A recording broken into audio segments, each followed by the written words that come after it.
La publicité.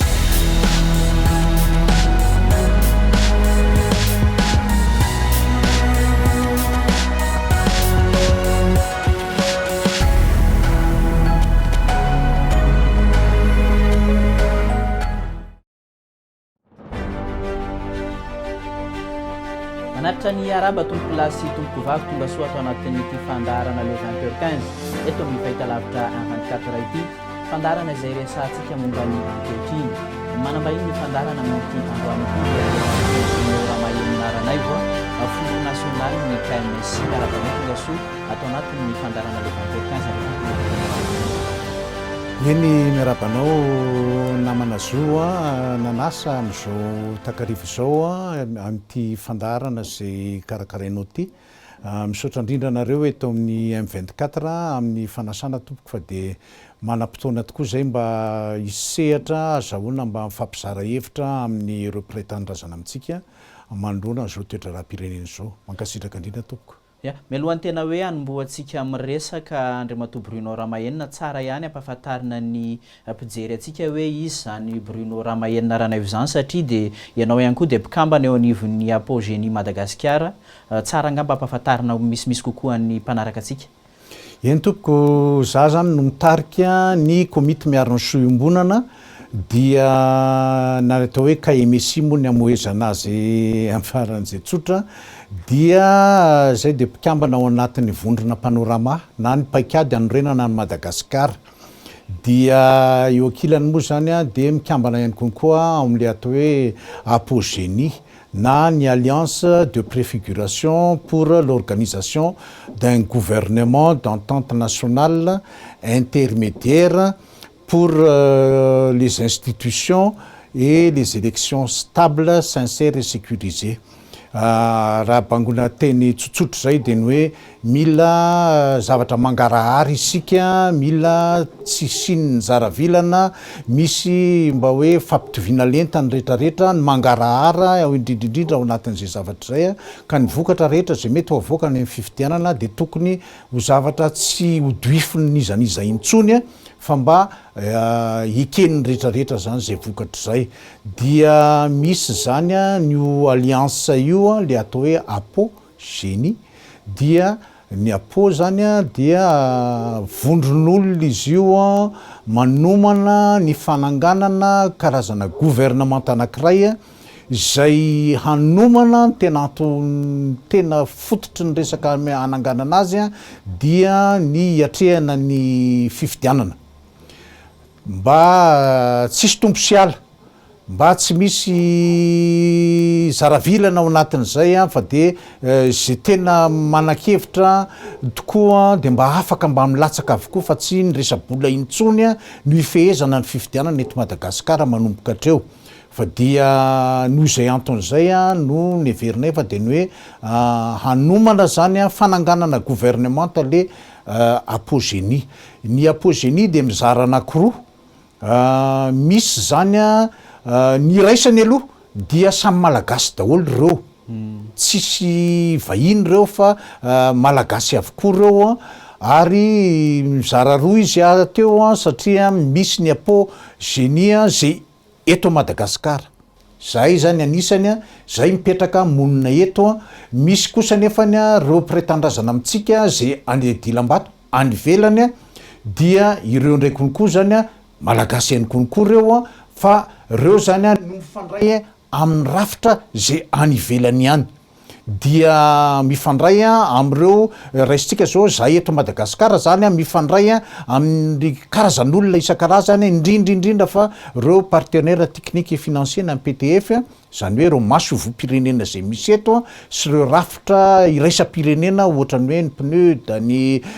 Union européenne ny Union africaine ny OIF sy ny sisa zay manana ratsa mangaika eto Madagasikara zany dia zahay no mifandray amin'izy reo fa any ivelany ndray kosa zany dia reo apogénie zay any ivelany no mifandray amin'ny foiben'izy reo tsirairay avy reo maso vo zay misy eto zany dia ifandraisan'ireo apogénie any an-dafy dia arindra ohatran'izay zany le fomba fiasa ka fomba anankiray io everinay fa de ny hoe zay moa ao anatin'ny komity miarany soim-bolona zany de nametraka fa ny hoe raha nitsangana tany amin'ny 24 tany hoany ny komity miarany soim-bolona ary tety aminareo tety ny nanomboany tena hoe ny satarana izany de niakatra nakao amin'ny antenimieran-doolona tao ny disadisa zay nitranga tety vokatra reny fizarazarana vatsitsinjo sy ny karazany hoe carnet pokotany biometrike sy ny sisatsyana de nisy tsy nanana an'le carnet biometrike kanefa misy sasatsasany nanana ahoana ny sasatsasany nanana sy ny sisa de miainga tam'ireny le zavatra zany de samy ao anaty covid ihany kanefa de nisy zany ny zaravilana de zay zaravilana zay efa tandindony le fiarahamonina zay nisy teto amitsika tao anatin'zay an'zay dia io ny aingana de napetraka zany fa de ny hoe tsy hisy intsony ny ramandrika tsy misy intsony ny fahafatesana ary indrindrindrindra tsy hisy intsony ny gadra eo pitakina zavatra zay verina fa malikiliky ny fiarahamonina zany tao anatin'zay zavatra zay de izay nentinay tao am-panorama ary mbola izay no antony anakirainy konkoa hitondrana entinay any anatin'ny apozeny aloha re mba tsy hisy intsony ny gadragadra aloha re mba tsy hisy intsony ny fifandratrana sy ny famonony eto mba isoroana daholo zany zay dia ny tanjona nefa de ny hoe iaina ampitonina ny malagasy ho tonga ao anatin'le fanovana zay tokony ho atao ao anatin'io fotom-pisaina hitondrana ty fifidianana ty ka ty resaka fifidianana kamehana sy sesimototra sy atao hoe botolo ty de tsy ekenay io tena tsy ekenay io ary ijoroanay hatram'zay mety hoe atongavany fa de ny hoe anaon'io moa zany anao an'zay anjoanjo zay ny fitondram-panjakana zay misy anazy zany zay izy no isedra ny vokatra zay zavatra zay raha pitso raha afaka pitso zay de fa mametraka hoe zay tsy mila na de lacrymogène tsy mety aminay reny lacrymogène na fafafafy eran'ny tanàna zay nandehanany sasatsasany tamin'ny mpanao politika reny tsy mety aminay reny faneho-kevitra reny tokony alalaka amin'ny faneho-kevitra eto amin'ny firenena fa tsy nihevitra ao ihany tsy maintsy masahana ho tanterahana eto amin'ity firenena ity de noho izay anton'zay zany ametrahana an'li zany hoe aloha sina tetim-panorona zahay raha tao anatin'ny vondrana panorama zany de nametraka ny hoe andao hoetitsika amin'ny alalan'ny fikonan-dom-pirenena ty raha mangy ty de nanitsy tadiny mihitsy le fanjakana nandritra ny 2 taona sy tapany 3 taona zay mahery ary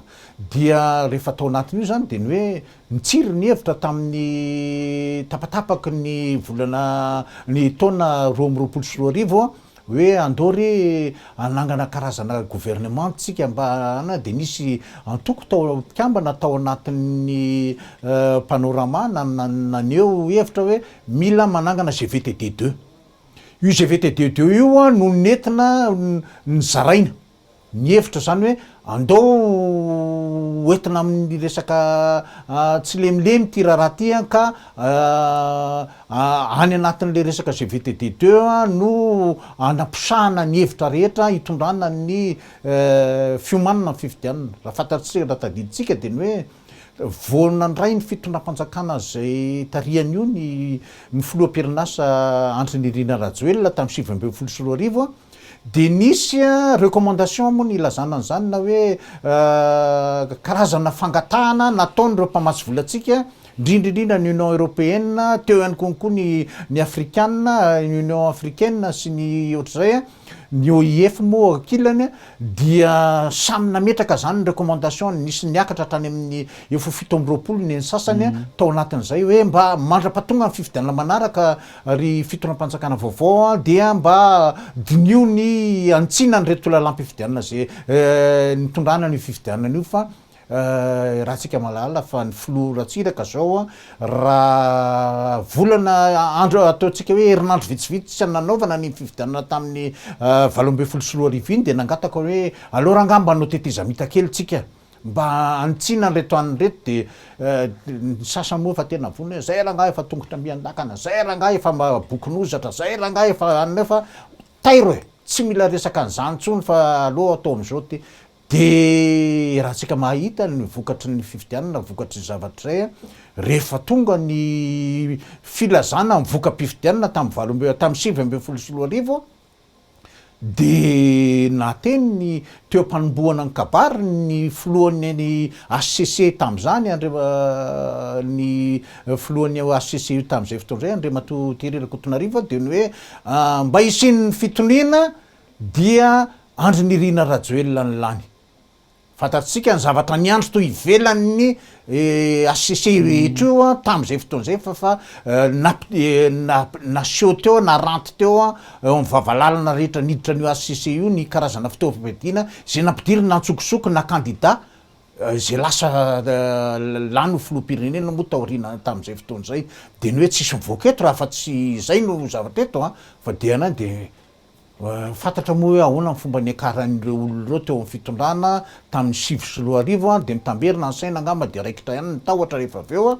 de milefitra daholo ny androm-panjakana zay tokony ametraka ny fahamarinana teto amin'ny firenena ka noho izay tareny zavatra izay hoe zay tsy te hiverina amin'izany intsony ampy zay efa niekena ny resaka aitraitra isan-karazany zay natao teo de aloha re mba hipetraka amin'izay ny tena ahoana moa zany moa hoe mahamasiteny ny atao hoe fitondram-panjakana very ny fitokisan'ny olona rehetrarehetra na ny samy malagasy an'io fitondram-panjakana io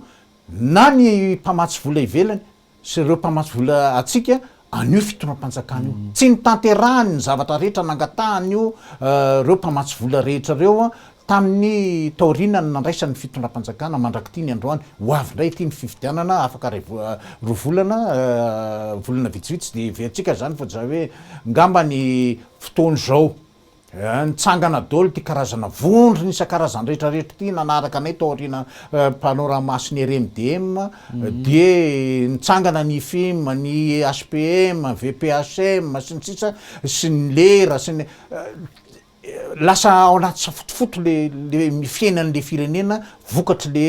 fahasairanam-bahoaka am'izao fotoana zao ka tsy maintsy homanina tediavinao ny fomba rehetrarehetra zany ianao olona mpanao politika zany tompona raikitra ianao zany amin'ny hoavin'ny firenena noho izay tarena hoe statut entinao hoe mpanao politika zay de noho izay tareny zavatra io zany ny antony ametranay hoe aloha iainantsika ty resaka apozeny ity ka rehefa natao naseho tany amin'ireo maso vo isan-karazany teto sy navoaka tany amin'ireo fireneny zay misy any velany any konkory reo apozeny zay any velany nitondra anazy tany amin'ireo foiben'ireo masovo zay misy eto amintsika dia ohatrany naresy lahatra n'izy rehetra zany hoe tena mety io fa de alao isotsika de eo anatrehan'izay zao tsika raha mijery tsika zany zao hoe atraiza ny fanomanan'ny fanjakana n'io fifidianana io de izy io miazo azo tsy mahatoky ny olona anao de rehefa tsy mahatoky izy de mijery ny fihetsikao rehetra izy ao anatin'izay zavatra zay ny zavatra nangatahany tao aminao tao anatin'ny 5 taona latsaka tsisy ny tanterahanao ianao nefa mangataka ihany any aminy dia mba mieritreritra ihany ny olona nefa rany de nanidy robinet izy nefa rany fa de vonjy raha teo tamin'ny herintaona zao tsika mbola nisy reny resaka vonjy taitra isan-karazany cyclone sisy reny mbola naninatrika nanotrona ny fanjakana ny reo fanjakana ivelany reo misy nandefa roplanina tonga de cargo ray manontolo misy nandefa roplanina tsotra nanana feno karazana any eritreana ny reny resaka cyclonika tamintsika reny kanefany zao tam'ty an'ty tsisy tsony zany katona tanteraka ny robinet rehetrarehetra fa de miandry ny fahatselovatena ny fanjakana io efa impiry moa zay ny filohan'ny repoblika no nandeha nivoaka tany velany tany nifampiresaka nangataka sy naninona fa de ny hoe mampanantena ry zareo ataony daholo ny signature rehetrarehetra sy niaviny daholo ny zavatra rehetrarehetra angatahantsika fa omeny le vola fa izao misy zavatra tokana sisa tediavina de le tena rangory fotsiny hafa izy zay ny gouvernemanta zay misy am'izao fotoana zao tsy ekeny io ary tsy toteny eo anatrehany zareo tsony gouvernemanta zay misy zao io nefa io mafilamosina de lavatanana de mahatonga ny olona hoe tsy miteteny menaka raha mbola ireo no ao io gouvernemanta io no ao dia am'izay zany no mipetrahany ty resaka ny hoe mila manangana an'le gouvernement d'entente nationale tsy tenina akory tsy transition d'entente nationale tsy gonina na hoe gouvernement d'union nationale tsy zay midiky zany rehefa ny hoe ny génie de tsy tetezamita no ataony fa gouvernement anankiray zay hanana ny fahefana feno hitondrana ny tany sy ny fanjakana mandritra ny volana vitsivitsy mba anatanterahana nio fifidianana io mission principale ny génie zany de ny ametraka ny fifidianana madio ao anatin'ny farafahelany faran'zay tena hoe tena ela no zay mety ho antokoantony fa raha ny tokony ho izy zany de élection lié io inona moa le élection lié ny élection lié zany de miaraka ho fidina ny filohan'ny république sy ny solombavam-bahoaka hanana liste raha misy candidat anankiray zany ilatsaka ho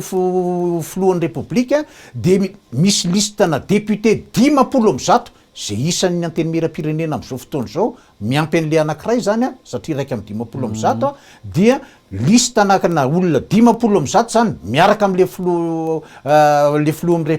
république zany le candidat filohan'ny république zay maharaiky amy 10% azy ka le olo le fifidianana zany de indray mandeha miodina ihany tonga de indray mandeha ny atao ka zay mahazo ny vato be indrindra ao anatin'zay an'zay zany am'le filohan'ny république izy zany no filohan'ny république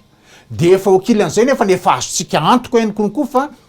misy an'le député raiky amy 10% zany tokony tete ho azo avy aminy mba tsy isiny le resaka fividianana député intsony ohatran'reny atao hoe le miresaka malety tadiditsika angambo reny fa voaresaka taona vitsivitsy zay no nisiny reny de ny hoe président république tsy manana candidat tsy manana député na ray azy de voaterina angarom-bilany tany aman'olona mba nazahoana hoe mba nanana député tao anatin'io de isaky misy lalàna lehibehibe tokony olanina de vidina ny députén'olona ao anatin'izay dia ialana am'izay zany ny hoe aleo miaraka fidina ka ao anatin'io zany de indray mandeha mipaka le fifidianana de mivoaka eo zany ny taremarika raha tsy ampy moa zany ny hoe ny atsasa-manila le ana de le roa voalohany verina manao deuxième tour fa le député efa hita amin'iny voalohany iny zany ny vokatra izarana le seza 10% dia le faharoa zay tsy lany am'le nanao deuxième tour zany le tsy lany zany no lasa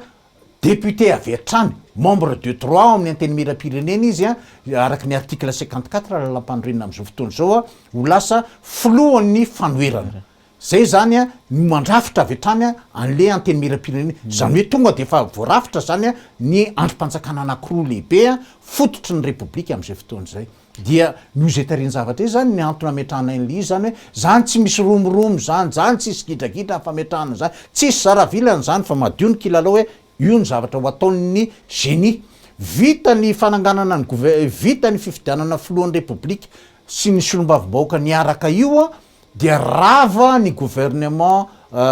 génie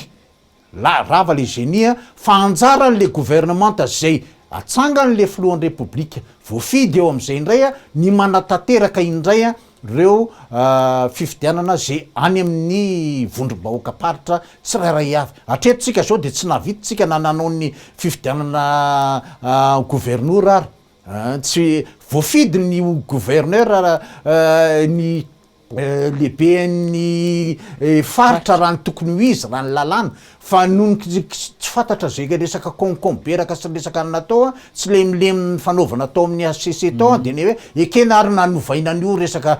gouverneur fa ataovy malaky le fifidianana le malaky teo tapitra ihany le mandat tsy nisy le fanaovana le fifidianana dia eo akilany tsy nisy reny flankevitry ny gouverneur ny faritra tsy vita iny konkoa ny fifidianana any amin'ny faritany sy ny flankevim-paritany tsy vita iny konkoa na de le maire rehetra asa nisy 420 safiry zay tsy hoe tsy tateraka tam'reny an'reny fa hoe naverina ny fifidianana am'reny tsy voaverina mandraky ty ny androany de zay zany ametraka an'izy hoe tena miaina ao anatin'ny gaboraraka le firenena ankehitriny noho izany ilaina tsahatra io satria tsy mahatoky anao ny olona amin'ny fampiasana ny volany eto aza tonoana na manazo fa 700 manodidina any mihoatra raha tsy ferany nisy fotoana atao fa 96% ny budget national tam'le izy mbola tsy tonga covid dia mpamatsy volany nameno azy 96%. de faraparany tamin'ny heritaona zany zao satria fa tena ankony covid tsisy zavatra ninona nandeha ntsony a de 66% io volany menindreo mpamay zany hoe le famelomanaina fotsiny fitazomanaina an'le firenena zany no natao tao anatin'izay fotoana zay de zao zany tsika zany hoe ametraka an'izay hoe averitsika ny asin'ny fitondram-panjakana asiny zany repoblika malagasy zany de mba hisiny zay zavatra aloha tena mba hoe nandraisany rehetra anjara marina tokoa ny fifidianana ny olona zay tokony hitondra ny firenena hatrany amin'ny ambony indrindra ka hatrany amin'ny farany ambany indrindra de eo moa zany ny resaka zany zao hoe mitaky zay an'io fa tsisy ninona raharaha ovaniny eto zay zany de efa milaza mihitsy amin'ny eto anatrehan'ny firenena fa raha vao mitsangana ny génie de tsy hoe mbola resaka adivarotra mbola ifanaovana fa tonga de mandray ny 1 milliard 200 millions d'euros ny fitondram-panjakana génie miaraka am'izay hamahana an'ireo problema isan-karazany zay misy am'izao fotoana zao sy indrindraindrindra hikarakarana ny fifidianana filohan'ny repoblika sy ny an'io rahantsika mahita zao ny resaka problema ny jirama vo eo tsika mahita ny problema momban'io io resaka rano io rahantsika mahita sy anina daholo zany fa de ny hoe zany rehetra zany anisan'le vola zay tokony ho karakaraina io ny sahofika io ny resaka problema be de be andekaleka sy ny karazany reny zany tokony voava ao anatin'ny fotoana foy mialohany isin'ny resaka santam-bola sy ny sisa am'izao fotoana zao fa efa mividin'ny malagasy tena mekapoka amin'ny tany tanteraka very tanteraka le asiny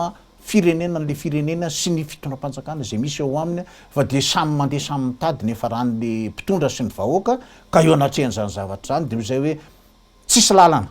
azotsika hidovirany andehanana intsony ialana zao fahasairanana efa miopampana zao mandrifitra zao afa-tsy ny fananganana ny génie io ka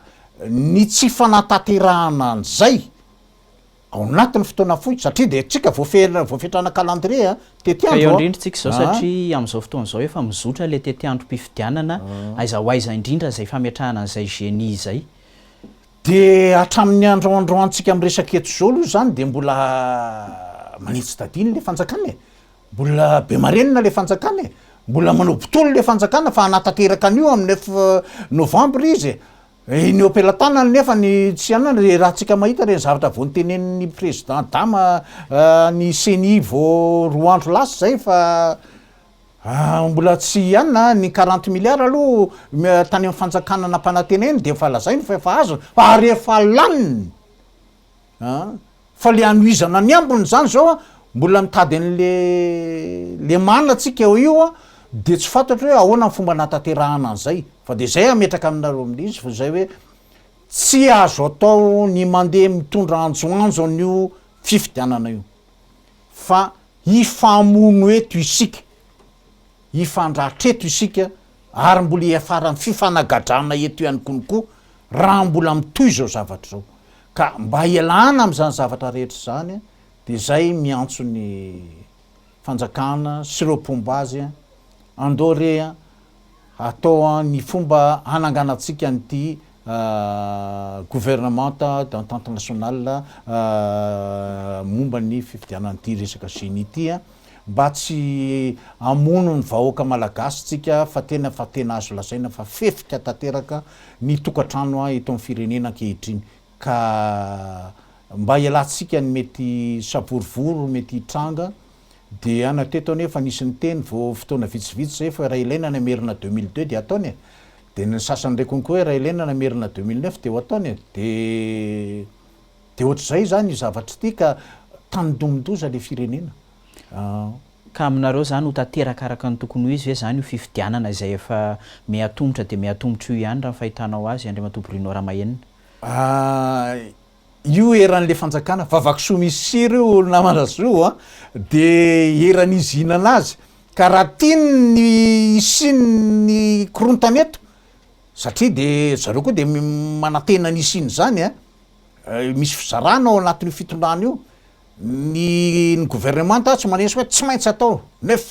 novambra fifidianana io ny filohan'ny repoblika raha hitatsika de nianahany izy fotoana naharitra sy tena hoe fa de nanao ambletra moa le gouvernement taty amin'ny farany hoe tsy maintsy atao de nahatonga anazy nanao ny kabary be tamin'ireo mpanao gazety anankitelo asa ro tokom-bolana lasa toy in'izay telo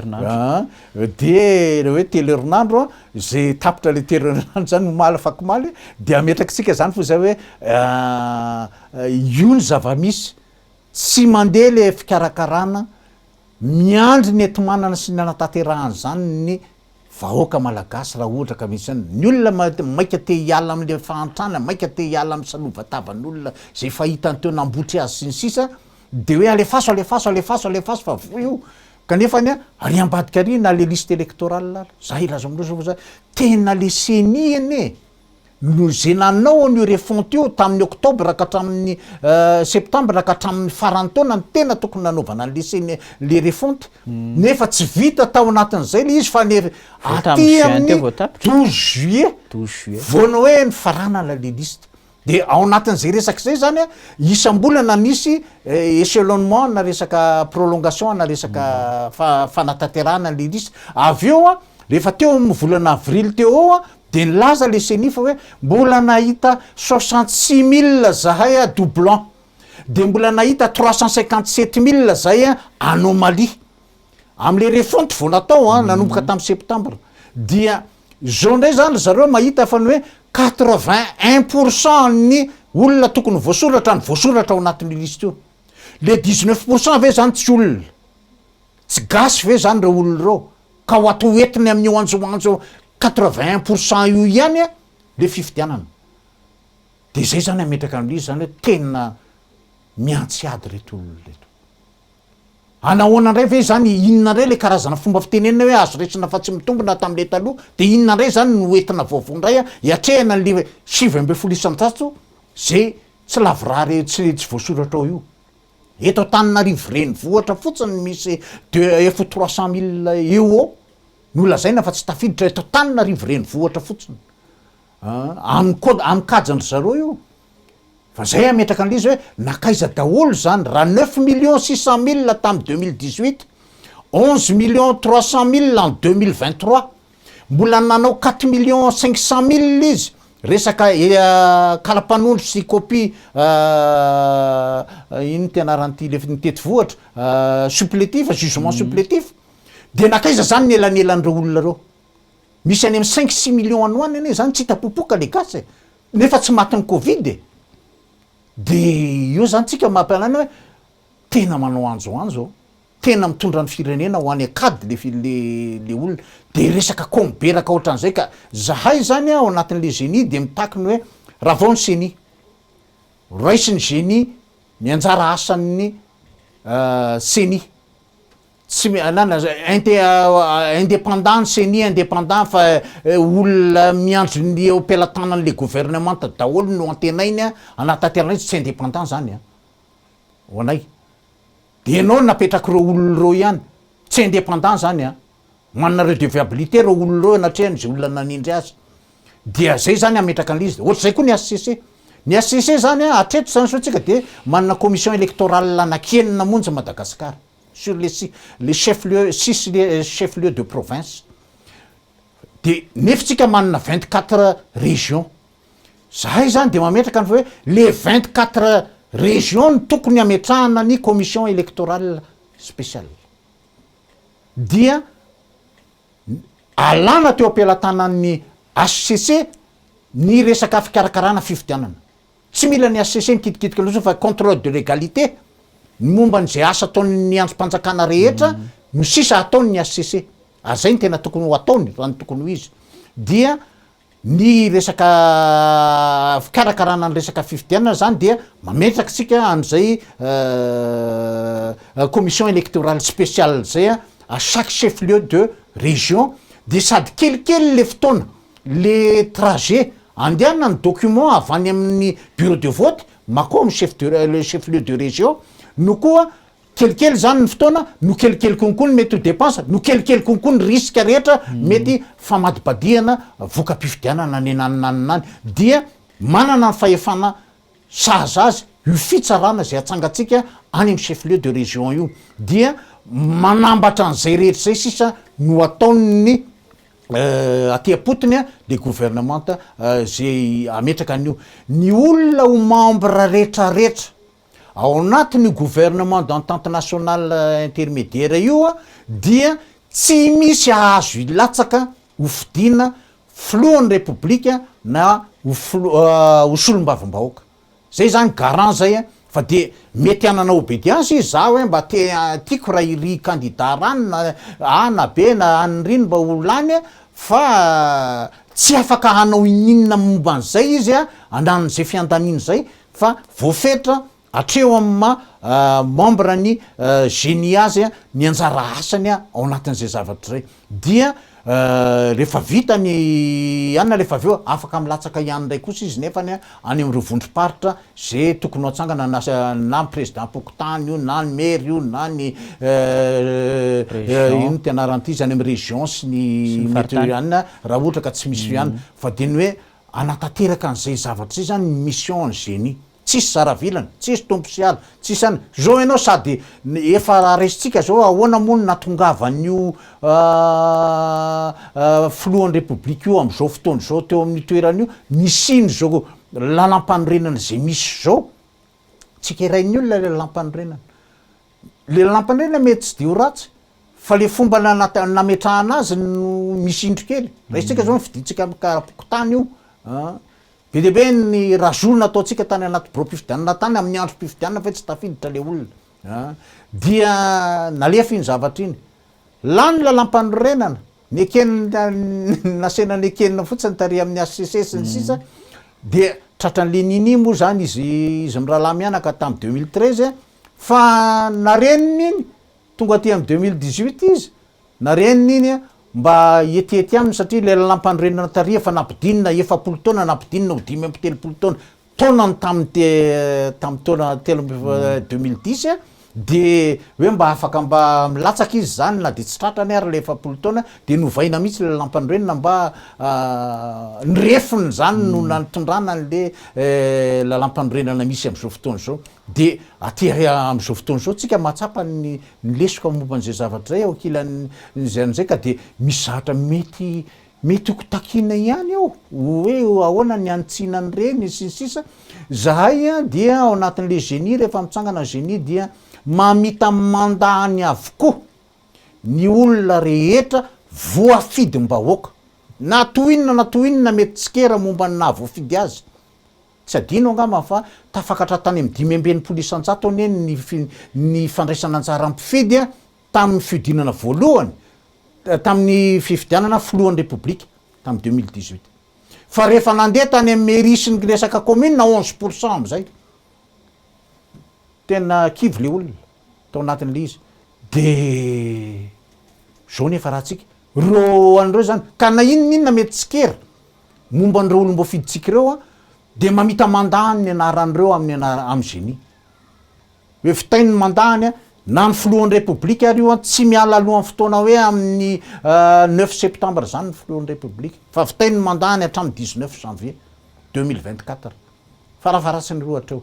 ny député amin'ny 24 juin anoany ny tokony ho tapitra amy mandany a de mamita amy mandany koa reo député rehetrarehetra reo tonga ny solony miala izy raha ohatra moa ka anana de hitatsika hoe ihany hoe ahoana ny fandaminana hoentiny le génie handaminana ny banga raha ohatra ka mety hoe misy fitarana satria vinavina mety hoe raha misy fantsiana lalam-panorenana sy ny sisa a mety hitatra kely mihoatra an'izay an'izay a io an'io fa aleo mikipy manao an'izay mba hananatsika ny tsara rehefa avy eo de mba olona mba hoe namolavola zavatra tsy hoe ho anazy ho an'ny refiny a no namolavola n'le lalàna isan-karazany zay entiny ifezana fifidianana amin'ny manaraka eo fa raha izao anjoanjo zao a ho any amy fifandonantsika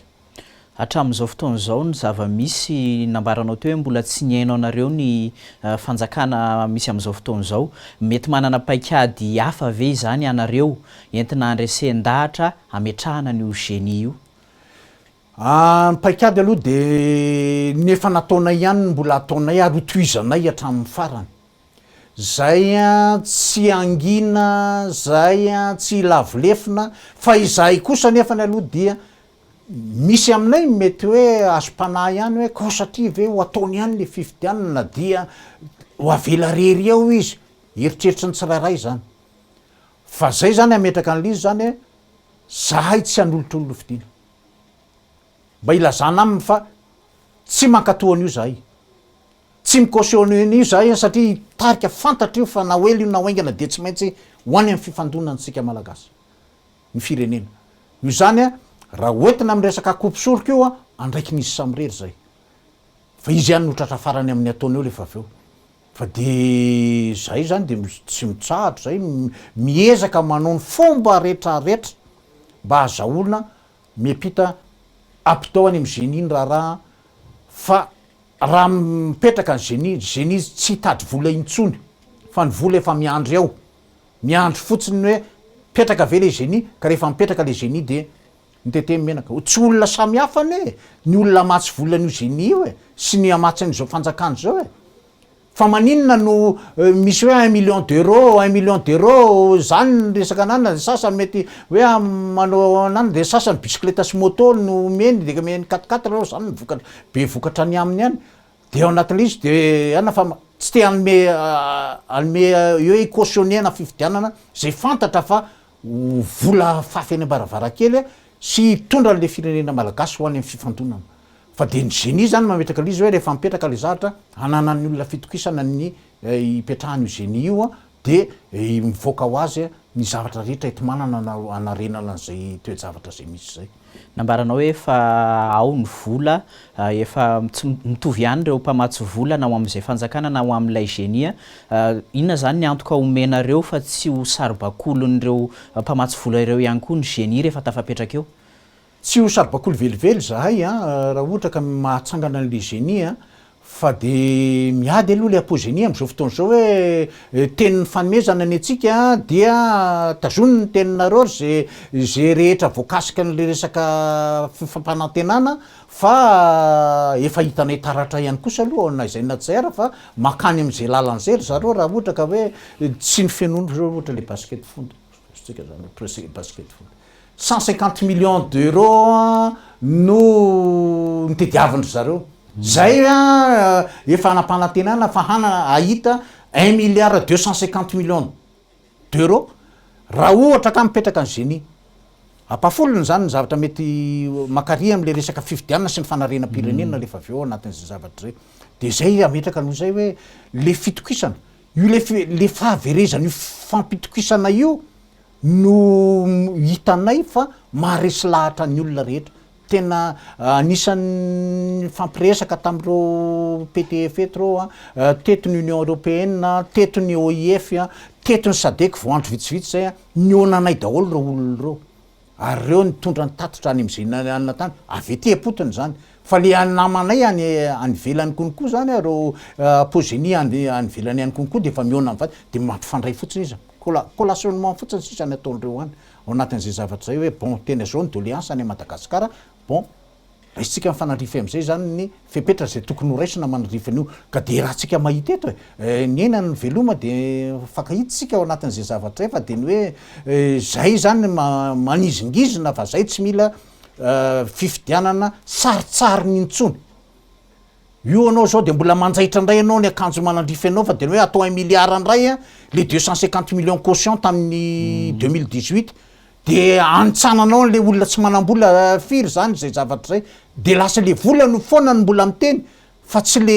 hevitra mihitsiny zany no miteny ao anatin'izay zavatra zay. Ka raha izahay no eritreretiny fa hoe ho filahana am'izay de midona am'rindrina eo izy. Fa de ny hoe zahay ametraka le izy hoe zay mazoto aloha manao,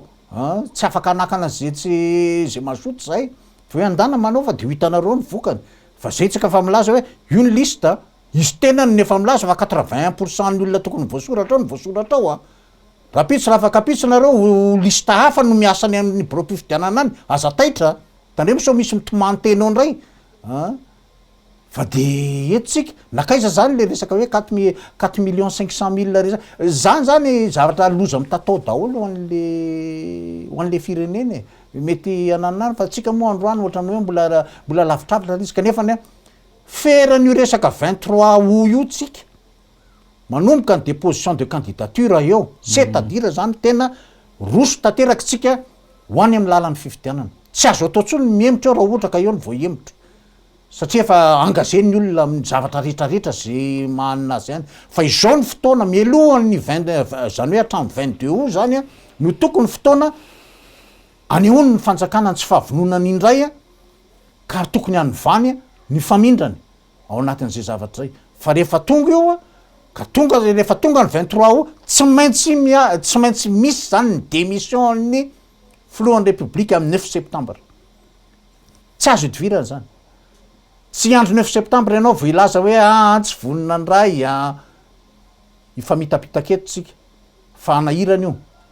ny olona efa engagé amina zavatra isan-karazany ao anatin'izay zavatra hoe caution efa mety lasany daholo ny zavatra tediavinareo 1 million na sy ny sisa de manahirana zay zavatra an'izay ka ezahana esoloana na manazozy azony esoloana amin'ny resaka tony resaka mifandamina sy ny sisa mangataka fiona an'izay any amin'ny fitonam-panjakana any fa mbola tsy ohatra mbola manetsy tadina ary manasarotra ny fifandraisana akory ary zareo mba hifanakilozakevitra fa de eo moa zany tsika mahita an'izay hotoeny zany atreto aloha fa de ny hoe tsy misy fifidianana tokony atao anatin'ny fahamehany zany tsy misy fifidianana tokony atao anatin'ny korontany zany tsisy fifidianana tokony atao anatina tebiteby zany satria mitebiteby eny rehetrarehetra nantifidy mitebiteby isy ve io fifidianana io sa tsisy ny mpilatsaka hofidiana isy ve io fifidianana io sa tsy isy ny rehetrarehetra zany na ny any velany raha raisitsika zao nitatitra nataon'ny sadek izy alohany nandeha teo iny a de ny hoe eo anelanelan'ny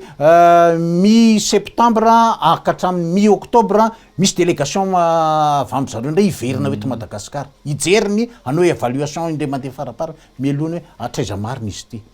miazakazaka de miazakazaka ilay tetiandrom-pifidianana Andriamatoa Bruno Ramahenina raha ny zava-nisy farany teo tamin'ny herinandro lasiny de efa namoaka an'ireo karazana fepetra teboka maromaro vitsivitsy ihany teo anivon'ny fitsarana avy momba lalam-panorenana amin'ireo fepetra takina mba ahafahana mirotsaka ho candidat manahoana sy manahoana ny fahitanao manokana ny fahitan'ny KMSI an'izay ireo fepetra samihafa napetraka ireo io namana zo za manahy fa azo raisina fa tsy mitombona ihany ny mety ho valiny io raha pitso raha afaka pitso satria dia araky ny teny toa misy redevabilité reo olona zay nitendrenao reo vis-à-vis an'ireo olona zay nanindry azy aza-donoina fa ny président ny HCC zao anie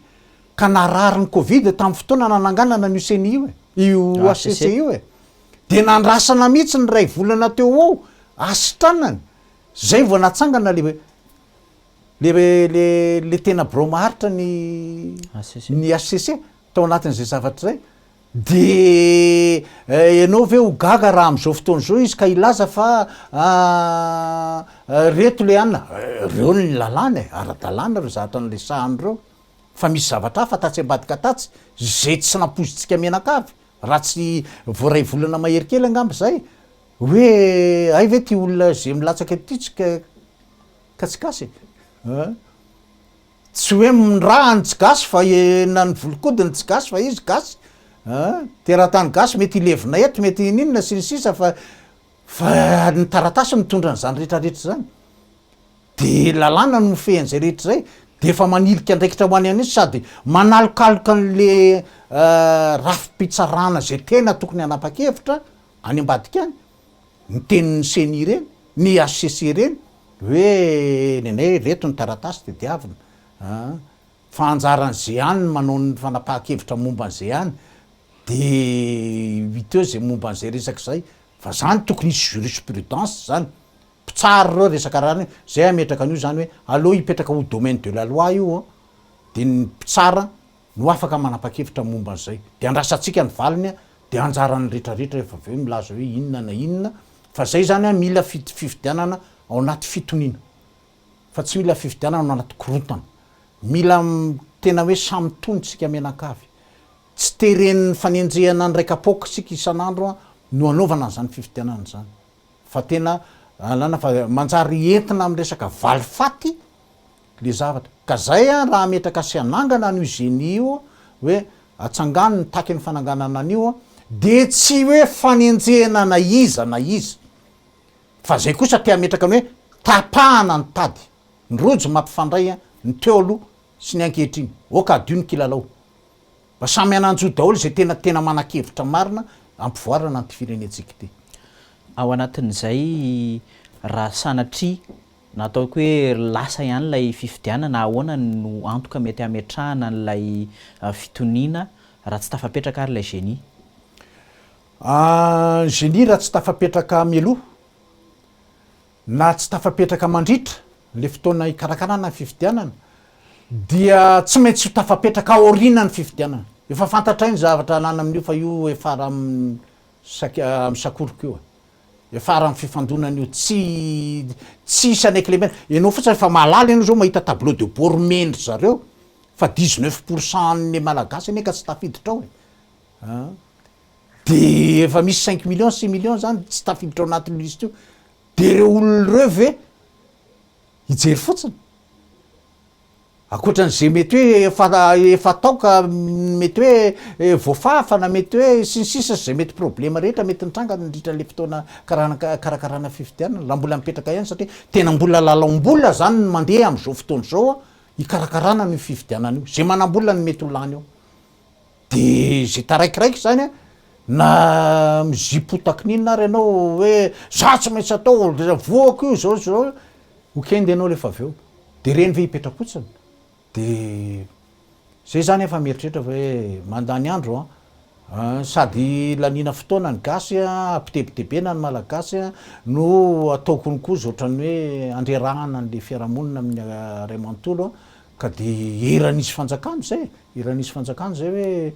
ampiditra an'le firenena mbola hiditra am'izay an'izay ve fa nasianao indray mpandeha tamin'ny 7 sy 4 arivo mbola nasianao ndraiky ny koa taty am'ro 20 sy 4 arivo de mbola eritreritra indray fa mbola amely indray ohatr'izay konkoa ty amin'ny 3 amby 20 sy 4 arivo mba mamperitreritra ihany kosa misarika ny sainy tsirairay mba samy andiny tena fa samy hotompona ndraikitra am'ty firenena ty tsika menakavy ajantsika eo momba n'izay resaka fikarakarana ny fifidianana izay andry mato Bruno Ramahenina fa isan'ny andrasany maro am'izao fotoana zao ny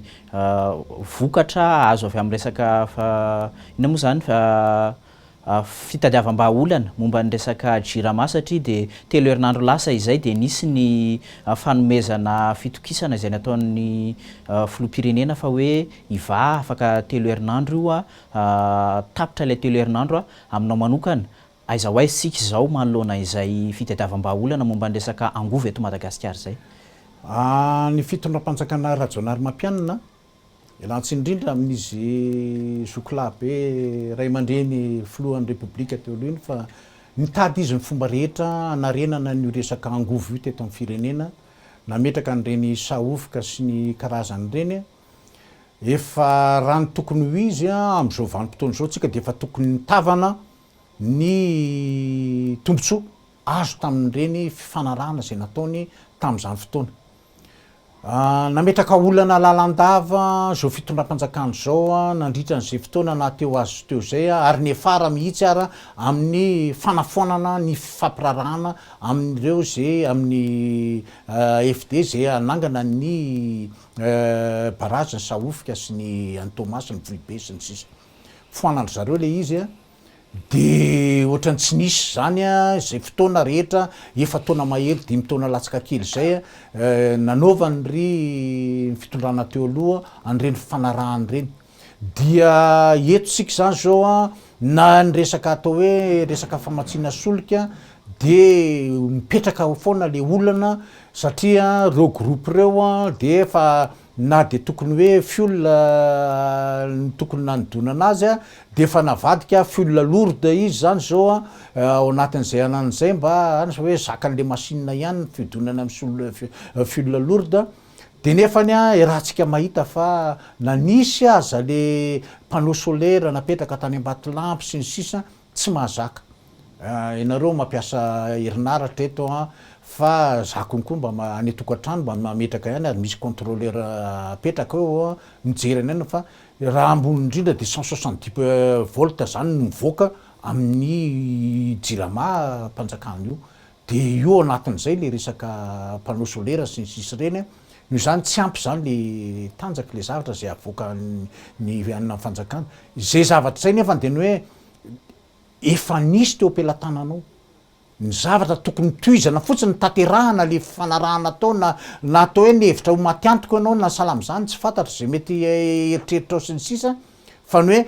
tokony efa nitavana ny vokatra io ny malagasy am'izao vanim-potoana fampiresantsika zao de nefa ny foananao indray ary le izy tsy nanananao solony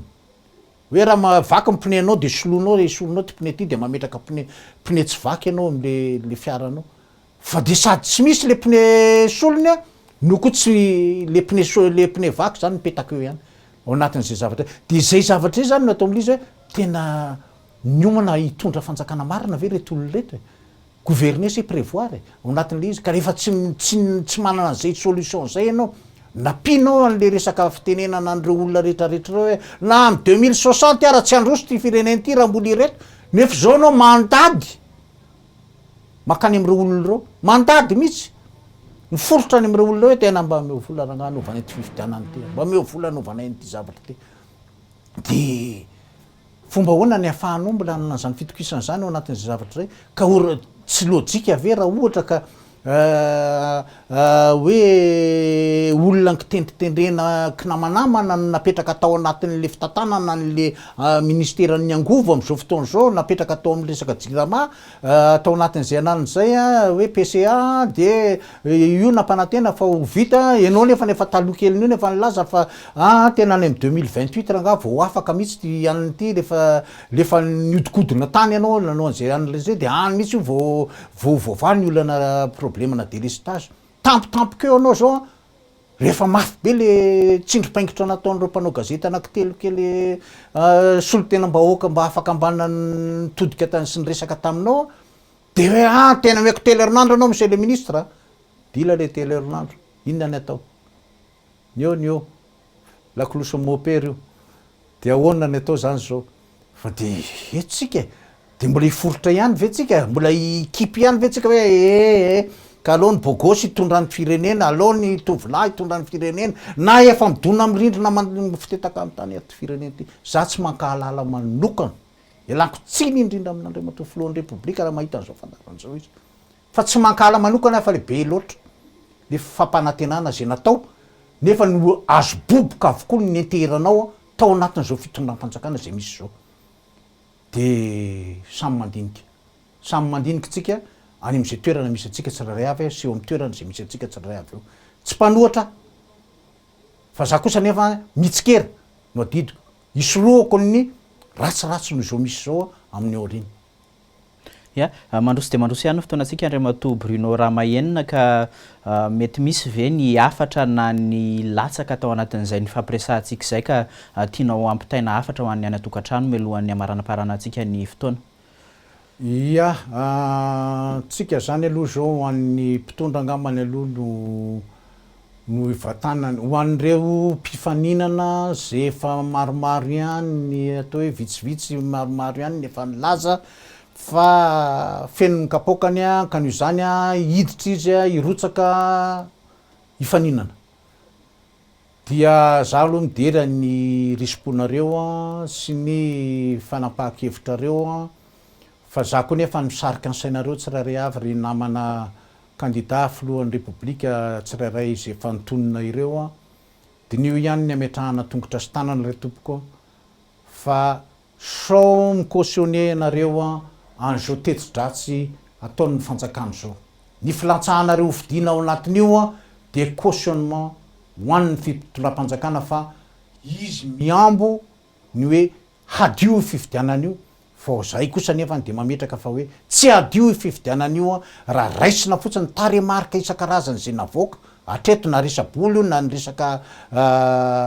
momba ny lisy-pifidianana sy ny sisa fa ny zavatra rehetra de manomboka any am' lisy-pifidianana ka sao diso fanantenana ianareo dia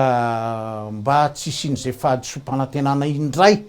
taorina ny 8 zay re tompoko mila mandiny tena tsiraray avy reo mpilatsaka hovidina zay efa mety nilaza sy ny tony-tena atao ao zay fa ilatsaka hovidina ho atsika vahoaka malagasy tsy hisy fahagagana mirakla hitranga fa efa izy tenany a no milaza fa tsy lavorary a io lisitra zay nataony io ko tsy amin'ny andro mpifidianany ianao rehefa tena ho feno ny kapoka anao fa hitanao tokoa fa tena hoe makany am'tsizy le zavatra de hoe andeha anao oeti-po andeha ho any de jerena nefa fa tsy ao anatin'isy mpifidianana tampoka ny anaranao na de efa mety nandeha ny soratra ary ianao dia mba tsy hitrangan'zay a za misarika ny saitsika menakavy a aneo a ny hevitra mifanandrify am'izay a amin'ny hoe aleoloha mba hakabahana kely tsika malagasy a hiemotra kely a mba ahafahantsika mitsambikina tsaratsara kokoa hiatrehantsika ny fifidianako avy ho anao Andriamatoa filohan'ny repoblika miantso re tompoko ny saina mampanahy ny tsika zay mpitondra anao indrindraindrindra fa eo ampelantananao ny fanalahidiny fivoarany ty fireneny ty ho any amin'ny lalana zay mendrika sahaza azy ianao rery di rery ihany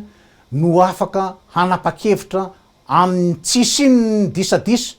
hanana ny firenena fifidianana feno fitoniana sy filo vaovao na hoenao ihany ary ho tafaverina eo amin'ny toeran'io ho eken'ny rehetra io rehefa madio ny lalao zay nomanina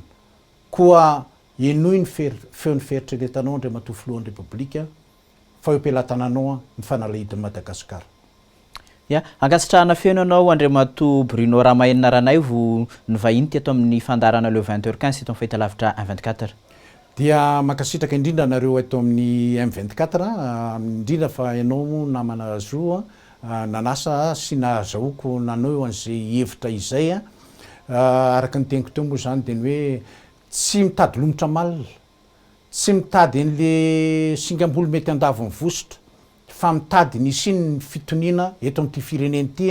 ka hivoahantsika moramora ao anatin'izao fasairanana zay mianjady zao ary iomby io